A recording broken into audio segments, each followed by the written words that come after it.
Awesome. Hey, everybody. My name is Mead. I'm the founder and CEO of Hempitecture. Super excited to be here with you all today to share a little bit about what we're doing here at Hempitecture, but also to take a little bit more of a holistic viewpoint of bio-based building materials. There's an existing and emerging world of bio-based materials, particularly for thermal insulation, acoustic insulation, and some other related products that I'm going to touch on today. But of course, I'm a little bit biased because my company is Hempitecture, where we specialize in what we believe are truly sustainable materials that benefit both people and planet.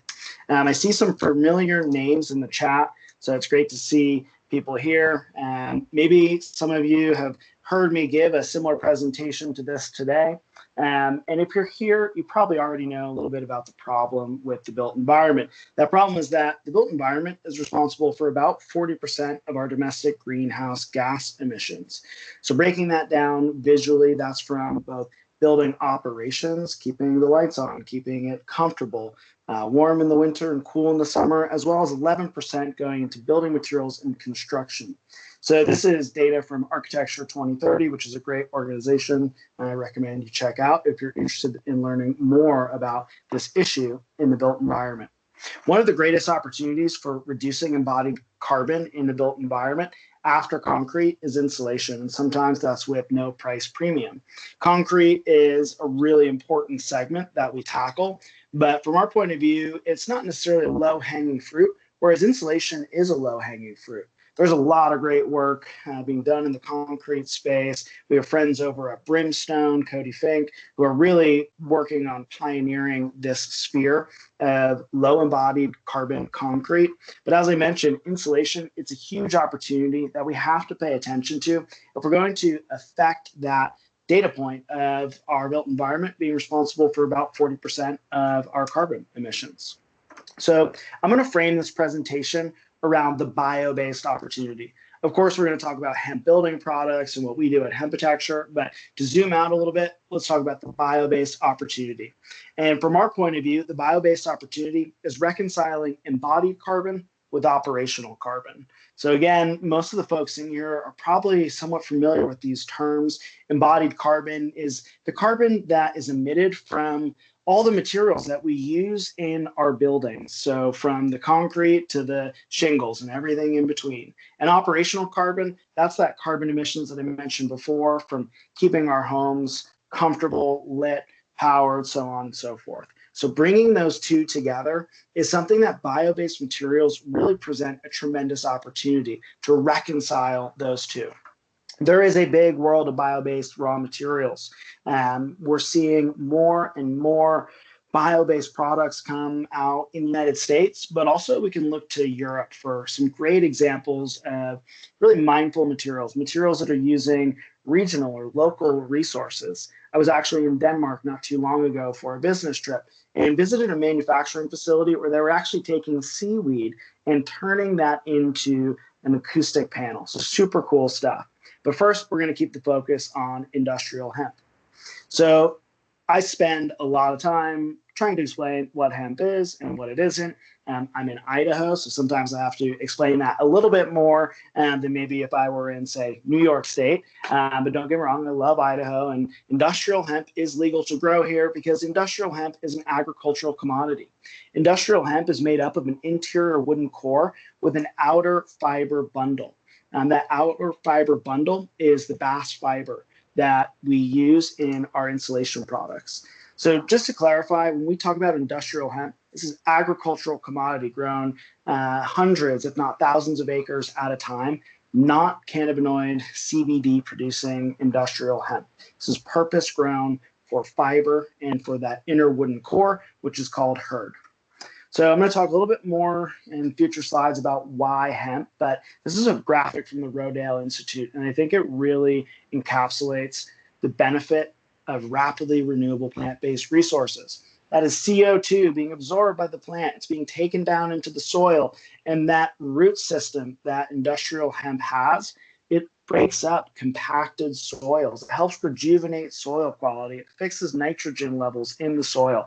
So as a rotational crop, it's a fantastic tool for helping farmers increase maybe yields of their other staple crops, or as a staple crop alone, it produces those materials that I talked about before, bast fiber and interior wooden core, while also offsetting 9.8 tons of CO2 per acre. A couple stars there because it's important to note that as climates change, as soil types change, as regions change, and even growing season to growing season, the carbon uptake of industrial hemp can differ.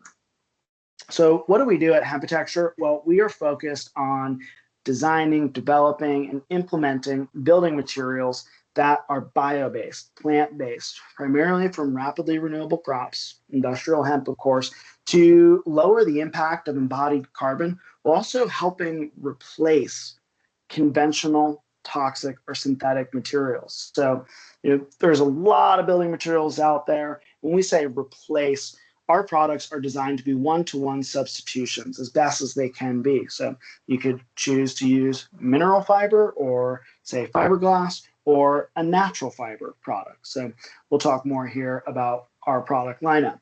So this is not some future far off concept that we're working on. This is not research stage, although research is always happening and we're continually seeking to develop our products, improve our product performance, and further quantify our environmental benefits through things like life cycle analysis. But this is happening today.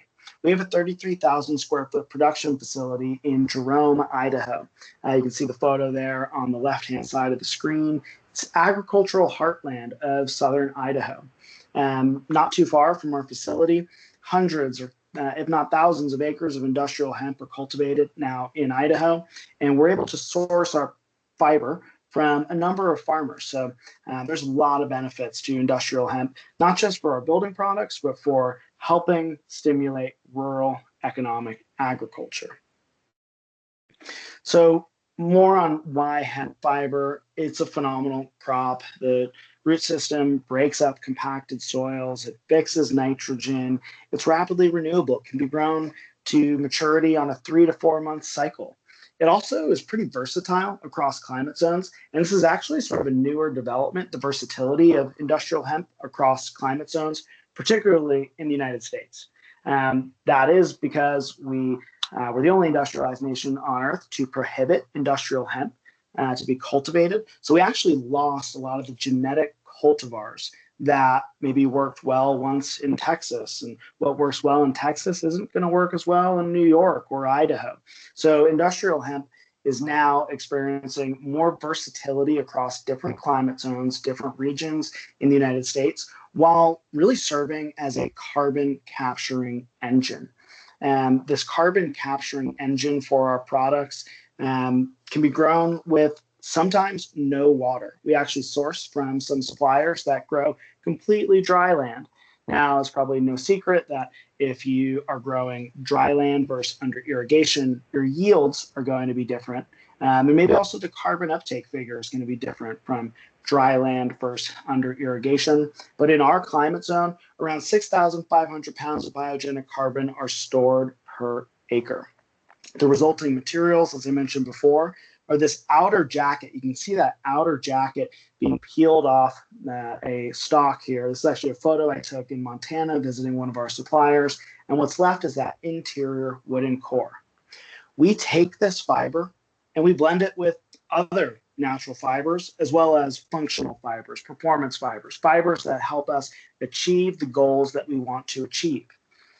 Every product that we have has a goal, it has an intention, and the blend of fibers, be it natural fibers or functional fibers, the density, the depth, these are all some of the knobs and levers that we can pull and twist and turn to control the finished products. So here you see a rendering of how some of our products are used in a home.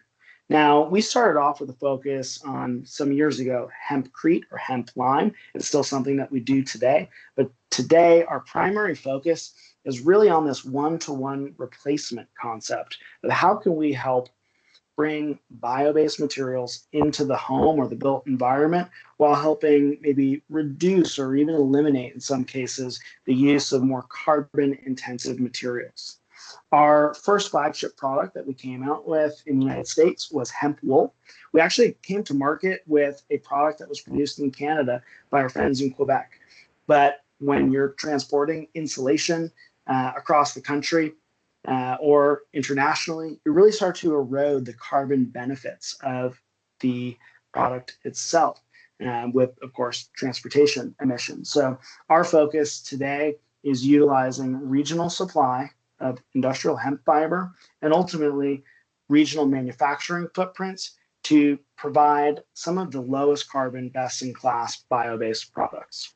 Our product range goes from batts to carpet underlayment to even continuous insulation panels, which is one of the newer products we're developing and I'm really excited to talk about today, as well as acoustic products, blow-in products. So as we're a startup company still in our early stages, there's a lot of exciting development in front of us. But before we talk a little bit more about that development that's in front of us, let's talk about where we are now and where we're focused. So I mentioned hemp wool. It's a pretty low density batt. Maybe relative to fiberglass, it's a higher density batt. But hemp wool, it goes in between your studs. So stick frame, sure, works great. Metal framing works great. But when you have a conventional way of building with 2x4s or 2x6s, 16-inch on center or 24-inch on center, we have a problem of thermal bridging. Again, the Hempitecture approach is to reconcile embodied carbon with operational carbon. So as we do that, we want to consider how can we improve the performance of a home. Well, one of the low-hanging fruits for improving the performance of homes in really kind of a manner that we build conventionally is with continuous insulation. So to that end, we've developed a product called Plant Panel, which is really our newest product that we're developing and producing in small scale today, but it is a rigid board. So this board that I'm holding here in my hands is 2 inches thick with an R factor of 6.5. This goes on the exterior of your OSB or your sheathing and inboard to the weather resistive membrane. So you can see here we actually have Solitex Adhero on here as an example of a compatible membrane. So lightweight yet dense insulating, and that helps eliminate the thermal bridging on your thermal envelope. To the inside of the thermal envelope, we've also developed a thinner, slightly lower density product called Plant Panel I for interior. That's an interior rigid board that fits into a few different models. One of which, that's indicated here, is a passive house service cavity model. So oftentimes in passive house, you're running your wiring, say, inboard to your frame to keep that insulation intact in the center of the frame, and also to not disturb or minimally protrude through the air control layer, which you can see indicated there on white. Another application for Plant Panel might be under drywall and perhaps a less passive house kind of style as a floor material, helping mitigate sound transmission through floors. So a lot of exciting applications for Plant Panel I that we're still just scratching the surface on. In recognizing that building code requirements are changing, they're going in the right direction, they're going higher, and we've developed a new product that we're soon to release, Hemp Wool Plus. That's a higher density batt with a combination of natural fibers. When we are bringing together different fibers with our functional bonding fibers, we're experiencing a performance increase. So for things like, say, a roof assembly, where you might need a little bit of a higher thermal value, Hemp Wool Plus fits in really well. And then Fiber Pad. Fiber Pad, if you ever ripped up a carpet in your home, you've probably found a spongy, yucky, foam-based material that really breaks down over time. And actually, that material, the foam-based material, is linked to a lot of health concerns. When that dust becomes airborne, it's toxic. It is harmful to your health. Fiber Pad was engineered and designed as a solution to really helping make a home more healthy, but also more comfortable through the mitigation of sound transmission. And hey, who doesn't want a nice soft carpet under their feet? So Fiber Pad fits in on a floor application. And then we're developing new products and blow-in insulation, acoustic insulation that we've been doing some testing on, that has some really exciting properties to it. and then a composite panel. We're actually taking our non-woven material, we are compressing it down with a resin and pressing it into a panel. We're doing large-scale trials on fiberclad right now, and we've actually been working with the University of Idaho on the development of bio-based binders for fiberclad. So I'm going to just spend a little bit of time here because we have a lot to cover and I want to be mindful of our time. But how does our product compare to other products on the market? Well, Plant Panel X, that squares up to rock wool comfort board, and hemp wool, we could compare that to, say, a fiberglass. Plant Panel, it installs really similarly, far lower carbon footprint than comfort board. R value, a little tough to compete with the R value there with 1.5 inch. Mineral fiber does do a great job with thermal values.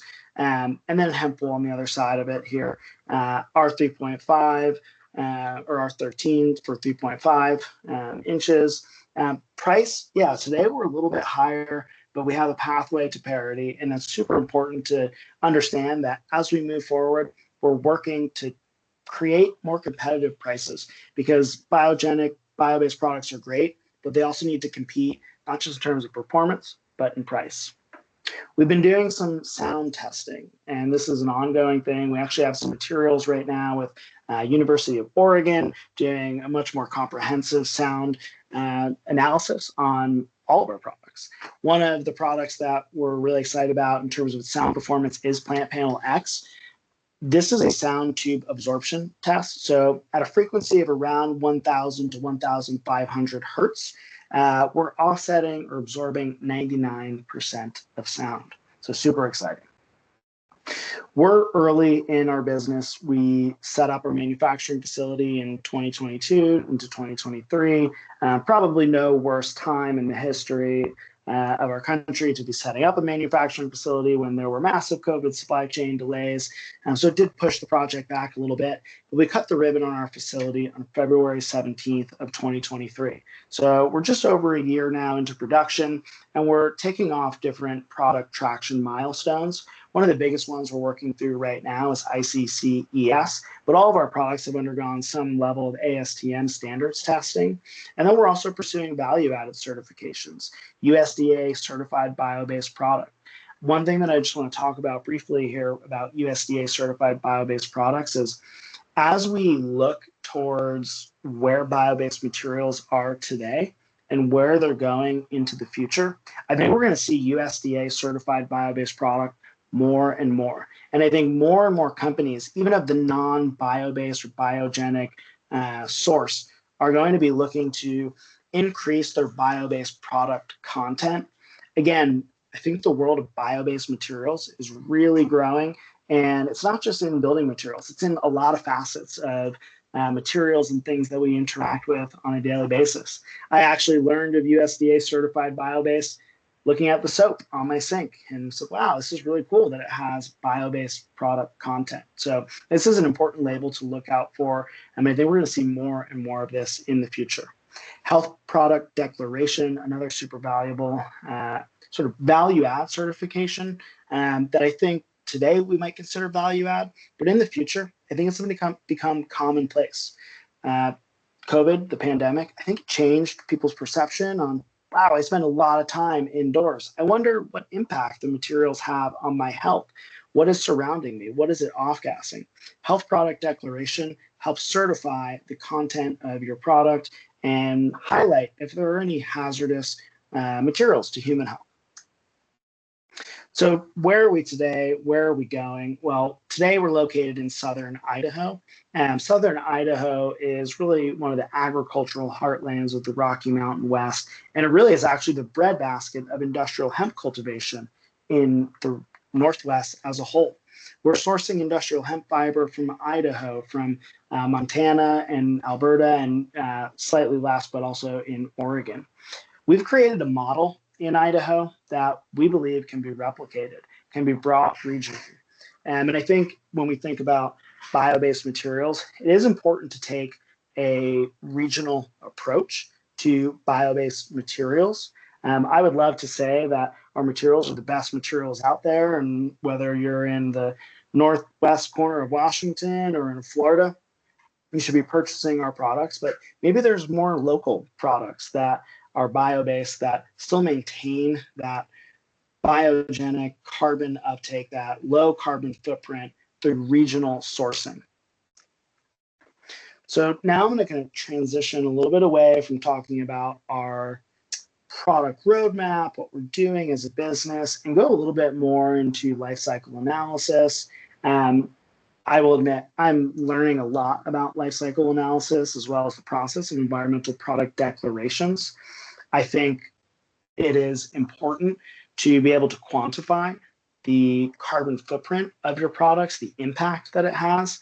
And so you have to take a holistic viewpoint of what goes into making a product to then understand the environmental impact. So when thinking about those different segments, you can see those outlined here from the hemp cultivation step, where it's not just growing industrial hemp, it has to be processed, the fiber has to be separated, there's transportation steps involved, and of course, water is a component that has to be measured. And we have the bonding fiber manufacturing. Today, probably one of the higher impact elements of our manufacturing process. And this is essentially the glue that holds our materials together. We have the fire retardant production, which is a bio-based fire retardant. And then it all comes together at our manufacturing facility where we are producing our products utilizing, of course, electricity and some natural gas.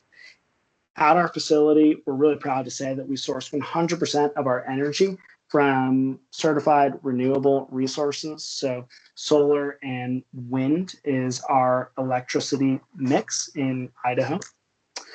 And what you can do is you can take all these different steps, you can add them up to figures of how much are we producing and benchmark that against how much are we consuming. So that's a really important sort of distinction here to understand how operational energy is tethered to the output. To put that simply, if we produced 10 pallets of insulation a day versus 50 pallets of insulation a day with the same energy profile, obviously you're going to have a lot better carbon footprint figure when you're producing 50 pallets a day.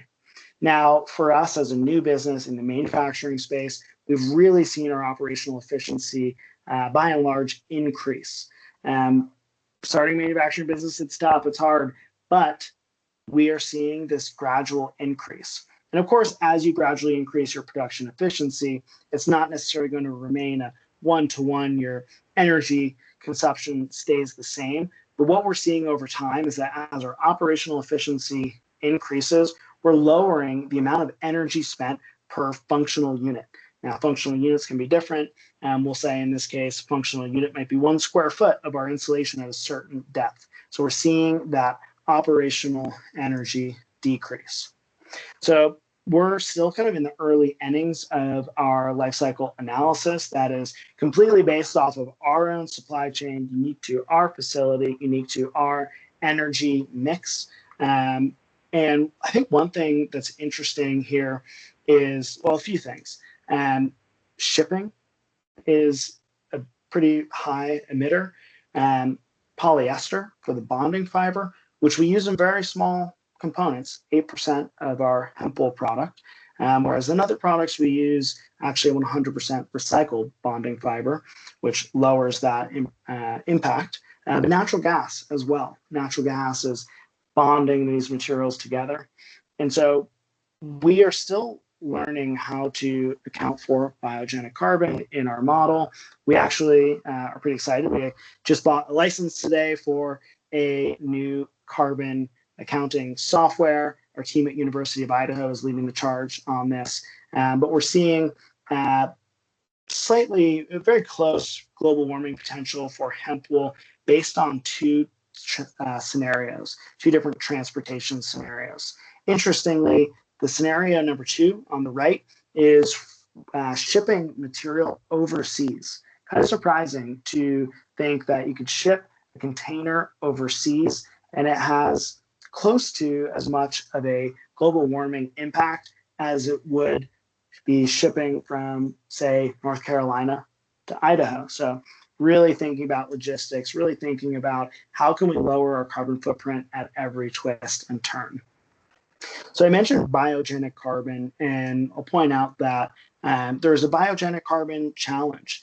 We're not fully considering or taking value of the biogenic carbon in the LCA model that I just showed you, which is actually part of the reason that we upgraded our software. We're taking in some more in-depth modeling approaches to account for the carbon uptake, but the figures are varying around negative 1.1 kilogram per CO2 to 1.8 kilograms CO2 equivalent per functional unit when considering biogenic carbon.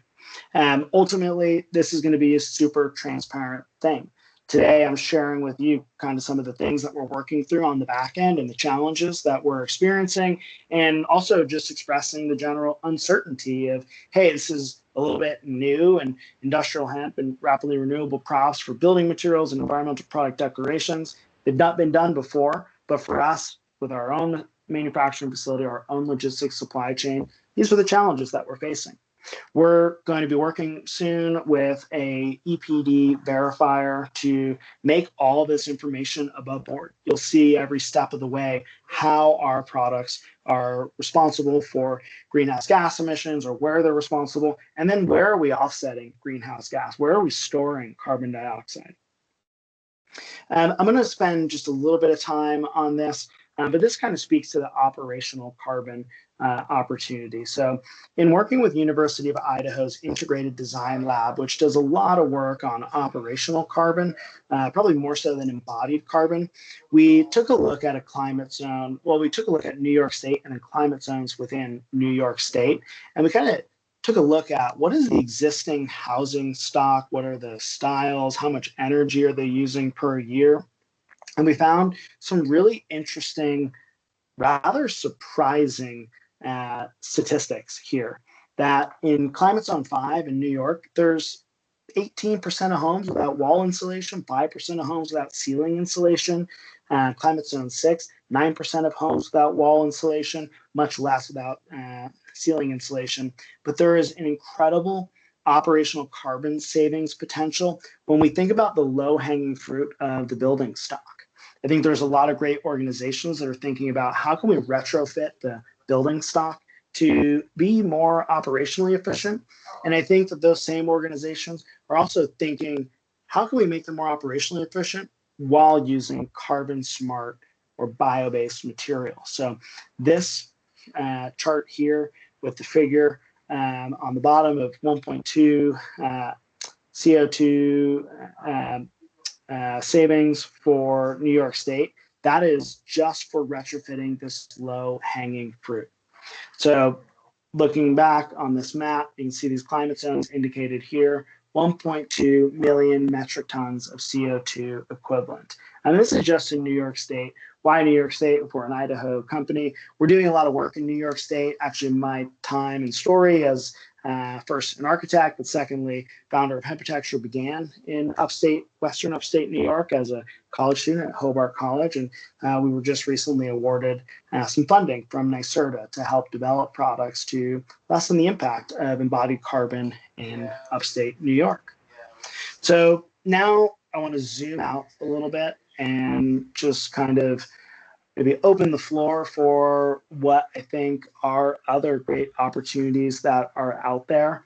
I don't think solving the challenge of 40% of our domestic carbon emissions coming from the built environment are going to be solved solely with insulation. They can't be solved solely with concrete. They can't be solved solely with rebar, which was the third highest emitter.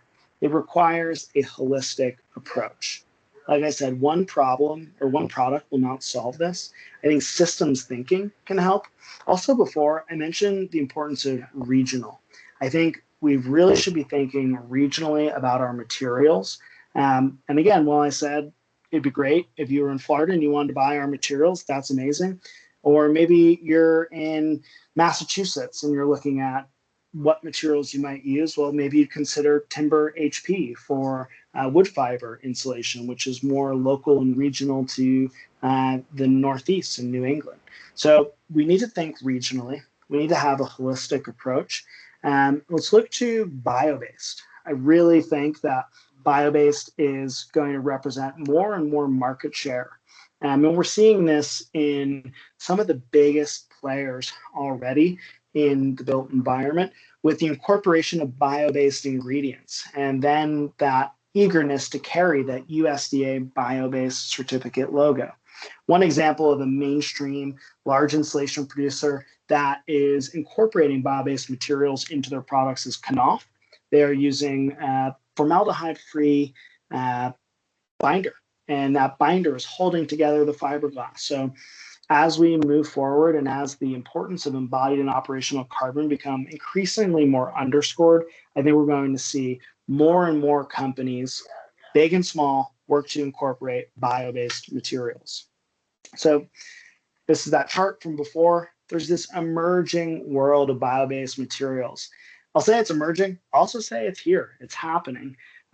We don't need to bring these materials from Europe anymore, even though Europe, of course, is leading in a lot of ways in terms of sustainability initiatives, some of the product innovation concepts that are out there, and just kind of the ways that companies in Europe are able to push the boundaries perhaps a little bit more quickly than we are here in the United States.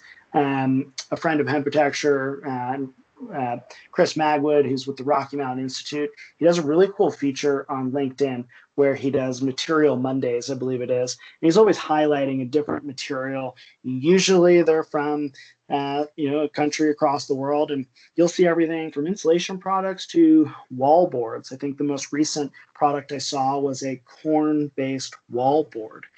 So there is this emerging world of bio-based materials. And there's materials that we're really excited about.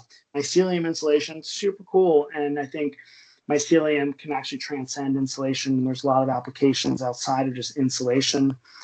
Wood, wood is a resource that's available in the United States. Do I think that we should be clear cutting forests? No, but responsible forestry management practices can be a positive. And I think there's exciting materials out there like cross-laminated timber, wood fiber boards, of course, where the wood is fiber is extracted from wood.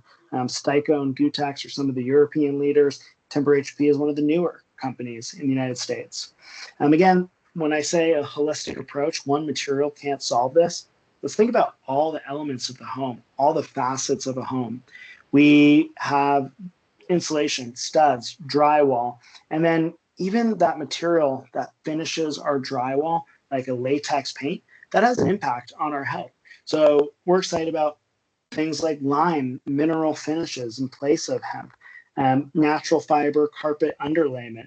And that's not even intended to be a shameless plug because I made this slide long before we'd actually developed our natural fiber carpet underlayment. And then cork. Cork is a really powerfully insulating material, not super regionally available or abundant, but nonetheless, I think an exciting material. And again, hearkening back to my experience of traveling overseas, visiting Denmark, which is very much so a coastal seafaring nation, and visiting a manufacturing plant where they were taking seaweed and converting that into acoustic panels. How cool is that? So a lot of exciting bio-based materials that are out there. This is a little bit of an outdated chart, but just some of the materials we're excited about or not excited about: spray foam, rigid insulation of a foam variety, mineral, fiberglass, steel, vinyl siding. No good. Let's work to eliminate the high emitters from our home. Let's work to incorporate more bio-based materials. Let's work to make our homes more energy efficient, more thermally performing, more comfortable.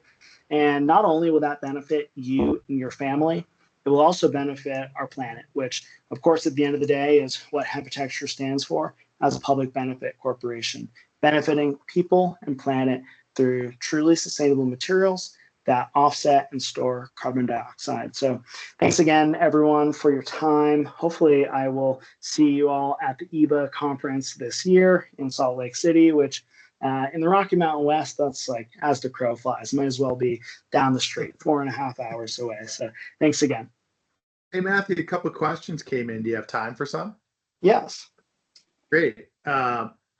Are your products treated with borax, boric acid, or ammonium sulfate to make it fire retardant? Or is it some other material? Yeah, great question. We really have explored the gamut of different fire retardant materials. We started off on a lab scale working with University of Idaho, and really kind of the criteria for even entertaining the material was the impact on human health. Primarily, we are using borax as well as some borate related materials for fire retardancy. We are currently in the midst of an investment round right now. And this is not a plug for investment, but to evidence why we're fundraising and some of the use of proceeds from this fundraising round is we're going to be investing in some more machinery and some more processes that will, no matter the density of our product, help us pass all the relevant fire tests and standards to really scale our access to market. Today, we've done a variety of ASTM E84 tests, but there are tests that are more robust than that. There's 2-hour firewall tests, which is an important one. And so we're seeking to unlock more markets and more doors through a more robust process. And so we're looking to implement some new machinery and processes in Q1 of 2025 that will really help us unlock some of these markets where maybe a 2-hour firewall rating is necessary. It's fantastic. Thank you for that. And just hats off to you. I was actually on the original board of the Health Product Declaration Collaborative, and hats off to you for creating an HPD for your product. And I think that's available online, and you can actually go and look at down to what 0.1%, like what's in your product. And it's so critical that we have healthy materials. So just huge kudos to you and your team for doing that. Second question that came in: does hemp wool have a good sealing properties? And what would the sealing properties be compared to like a wet cellulose? Is that something you've tested through a wall assembly? Yeah, good question. We have not tested that, and generally the material as a batt fiber insulation, as with really any fiber insulation, whether it be fiberglass or mineral fiber, you're not going to rely on that material for air sealing. I think that is why there's the proclivity towards spray foam, because there's this concept of, oh, you're getting insulation and you're getting air sealing at the same time. I'm not a building scientist, so I can't speak to that exactly and how that may change over time with expansion and contraction of your framing members, especially in wood. But generally, you're relying on a weather-resistant barrier and maybe optionally an interior air control layer. Seeing a lot more of this in the market today where, projects that are really trying to push the boundaries on air tightness, but also still keeping a focus on fiber insulation.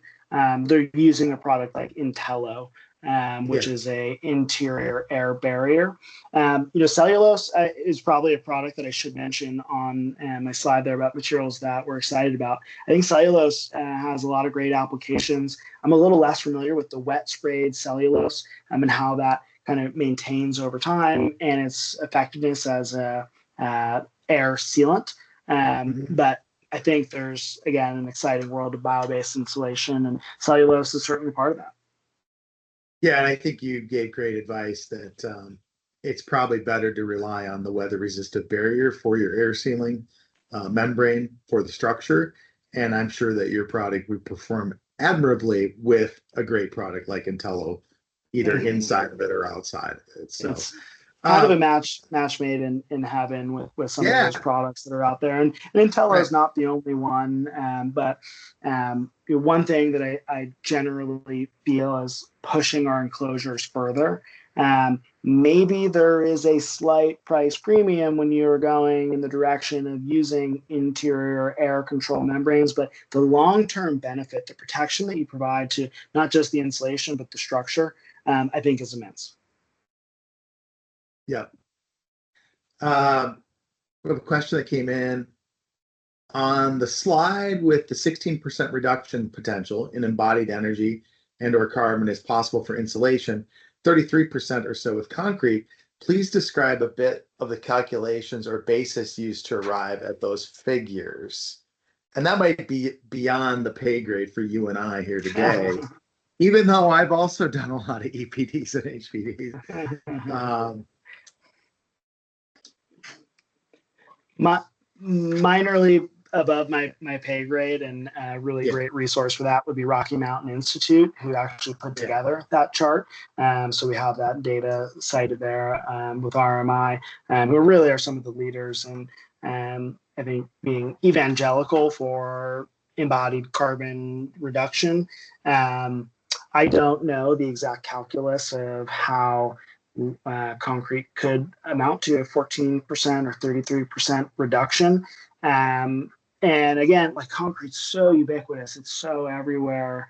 What a huge opportunity. I think the size of that opportunity is actually in part why, there maybe are no less than 100 concrete startups all seeking to decarbonize concrete in some way, all with probably quadruple the amount of funding that Hempitecture has received. But I think it's important to see that there's this scale of magnitude, with concrete, of course, being the largest opportunity, but insulation not too far behind. Yeah. Well, let me give a couple plugs in there. And this was from, I believe it's Clement. We have the Home Builders Can Network that's going to be with us in Salt Lake City at EVA on the first day, October 1st. Chris Mag with RMI is just a great partner. He has developed the Building Assessment Evaluation Method, or BEAM tool. And you can actually go into the BEAM tool. And what I like about it as a builder, developer, is I can go in and kind of be thoughtful about material selection. And let's take Matthew's product, for example. So I can look at what's the embodied carbon impact if I spray foam my whole dang house, right? And it's going to be pretty significant. And then I can juxtapose that with what is the impact if I use a hemp product in the house. And at one extreme, you've got something that is highly carbon intensive. And on the other, you actually have a product that Matthew's brought to market that is biogenic and is storing some carbon. So against my house, it's going to be a negative carbon credit that I get on the house. And I think the same thing is true with concrete. We can do just basic concrete, which is great, but there are a lot of different strategies. Hempcrete being an example. We can use fly ash, we can use recycled material, we can use that, lessen that increase pretty significantly. And I think that's kind of where we're at with the EBA builders across North America, of starting to be thoughtful about material selection and what it does to our embodied carbon really across the portfolio.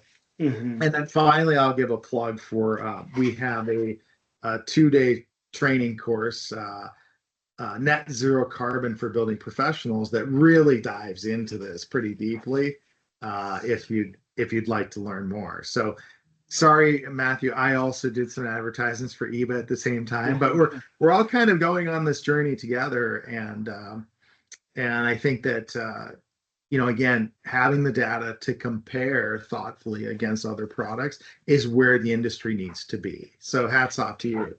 Thanks, Aaron. I totally agree. And if I could just pick up on a thread there, I think that the BEAM tool is really an exciting development and sort of more of a carbon accounting approach for homes. And, I find myself, even just as a business owner, interacting with clients and trying to provide recommendations. And maybe at times I'm guilty of providing recommendations that perhaps are not fully empirically based. And I think BEAM moves us in a direction of a more empirical approach.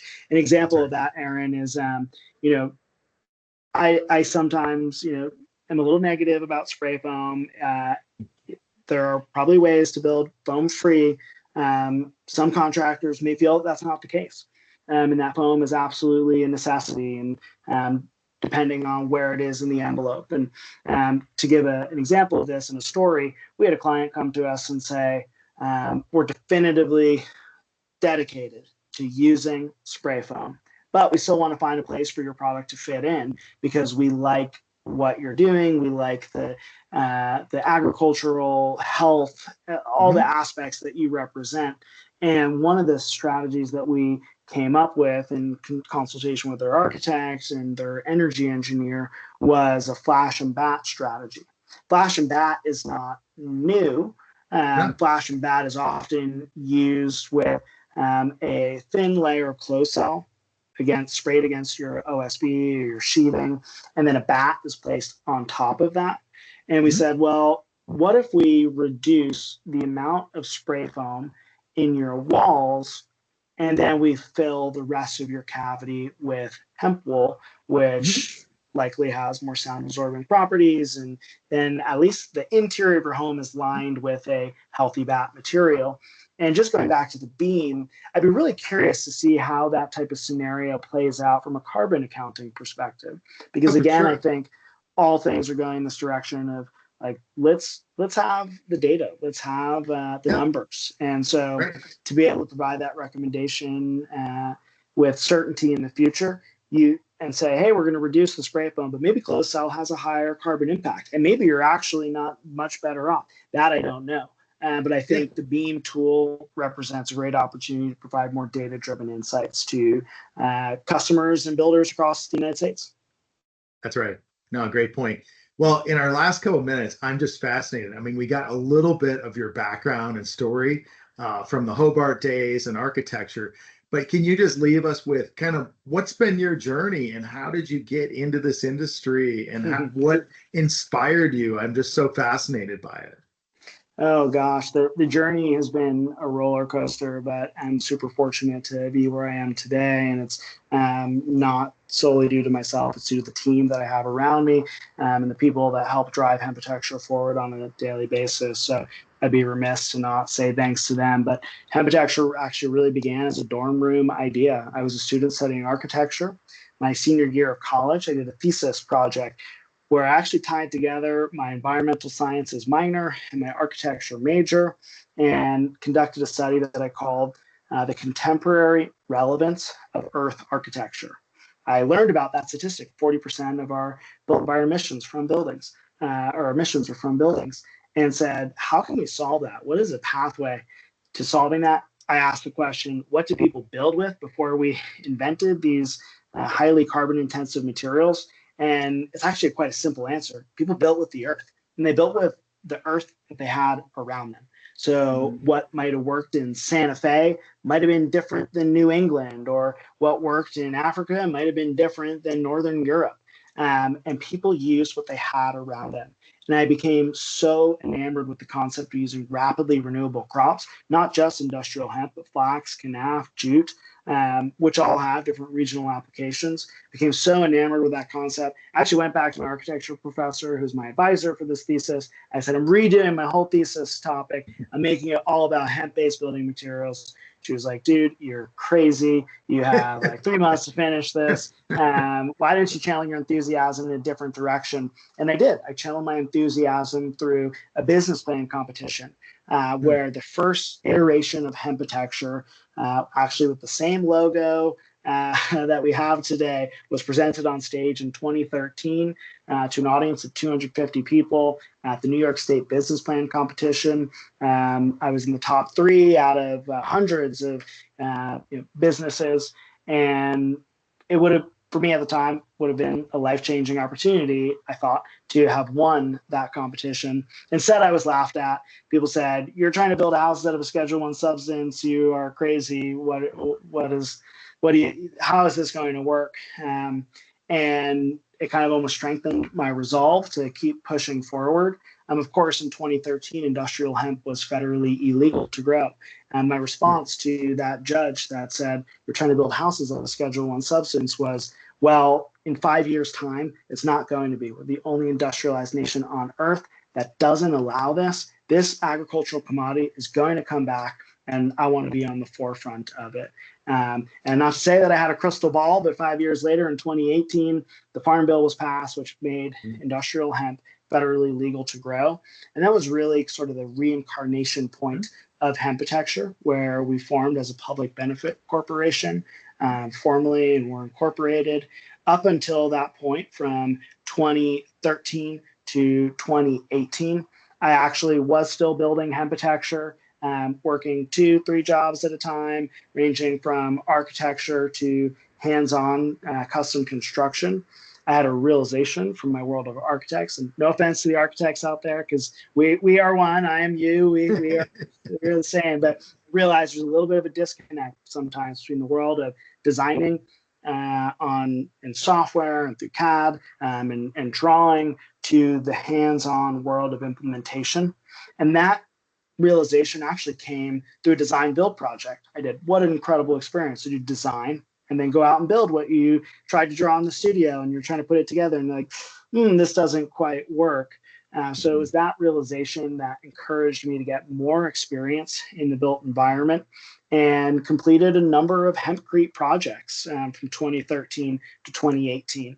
Hempcrete or hemp lime, that was the original premise and focus of Hempitecture until around 2018, 2019, when that focus sort of pivoted to the idea of, hey, we build houses in a specific way in the United States. If we have to reinvent the wheel on the design delivery process, it's going to be a much larger and harder hill to climb to bring these bio-based low carbon materials into them. How do we fit bio-based low carbon materials into the typologies that we have today? 2x6, 2x4, 16-inch on center, 24-inch on center framing. How do we fit bio-based materials into a program that doesn't require reinventing the wheel? And that really is kind of the story of Hempitecture Reincarnate, where we transition to a full and complete manufacturing model, where today we're producing thousands of square feet of insulation and natural fiber products on a daily basis. Fantastic. I have one other question, because I think we meet so few companies who have gone through the B Corp process. But can you just talk a little bit about your desire to be a benefit corporation, really from the get-go? And I think it's just, hats off to you for doing it. And I know we've got a couple people in the EBA network that are B Corps, but I'd love to just hear from you what excited you about that process. Yeah, absolutely. Great question. And then I'll just add one distinction. There are a few ways to differentiate your business from just a business that seeks to generate profit. B Corp is one of them. Public Benefit Corporation is another. Public Benefit Corporation is a Delaware-specific entity filing format.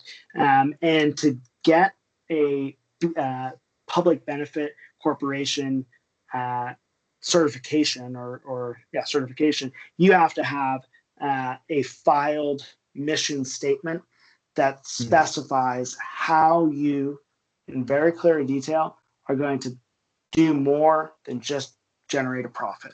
So it is literally incorporated into our company charter. Hempitecture exists to benefit people and planet through the capture of carbon dioxide. And that is spelled out in some detail in our earliest filing documents. B Corps are great, and it's a little bit more, I'd say, robust. And so hats off to people that have B Corps. I think there's a bit more to go through there. On our side, the process was submitting that with Delaware, having them review that, and provide supporting documentation on how you might meet that. And then that, from the jump, from the get-go, from day one, really solidified our intent to, of course, be a green business in terms of generating profit and revenue, but green truly by benefiting people and planet, and as part of our core mission and our filing from day one. Fantastic. Most important final question. Where can we buy the product today? Well, it's super easy to buy Hempitecture products. As far as I know, I think we're one of the only direct-to-consumer insulation companies. You can log on to buy.hempitecture.com, enter in your square footage, your depth of your cavity that you want to insulate. Boom, automatically puts out a quote, and will even calculate the shipping rate from our nearest warehouse to you. And so you can have an all-in cost, and you can order your insulation online, book freight automatically. You can pick which freight provider you want, 2 days, 7 days, 10 days, I don't know, whatever it says on there, and you can have insulation delivered to your doorstep directly through our website. And of course, our sales team is always here to help. Sales@hempitecture.com if you have any questions. But even if you're not interested in buying one of our products, log on to buy.hempitecture.com, check it out. I think it's a pretty neat and exciting way to reinvent how we buy building materials, make it easier than ever before. Matthew, thank you so much for being here today. Just hats off to you and your team for what you're doing. And I look forward to seeing you again in Salt Lake City, hopefully in October. Awesome. Likewise. Thanks so much, Aaron. Thanks everybody for joining today, and have a great rest of your day.